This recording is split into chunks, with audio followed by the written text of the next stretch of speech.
स्वराज्य म्हटलं तरी स्वतः काही जण म्हणतात की नाही, ते हिंदवी स्वराज्य नव्हतं, त्याला काय पुरावा आहे. मी त्याचा एक पुरावा फक्त आपल्या समोर ठेवली, तुम्ही तो तथ्य म्हणून कसा विचार करता ते बघा.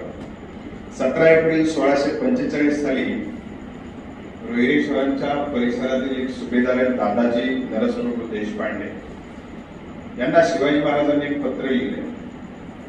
ते पत्र, असा उल्लेख आहे त्या पत्रामध्ये, श्री रोहिरेश्वर तुमचे कोरियातील आदि कुलदेव, तुमचा डोंगरमाथा पठारावर शेंद्री लगत स्वयंभू आहे. गावाचं नाव आहे. त्या शेंद्री लगत तो स्वयंभू महादेव त्या ठिकाणी उभा आहे. त्यांनी आम्हास यश दिले. तो पुढे सर्व मनोरथ हिंदवी स्वराज्य करून पुरविणार आहे. ते राज्य व्हावे हे श्रींचे मनात फार आहे. शिवकालीन पत्रसार संग्रह खंड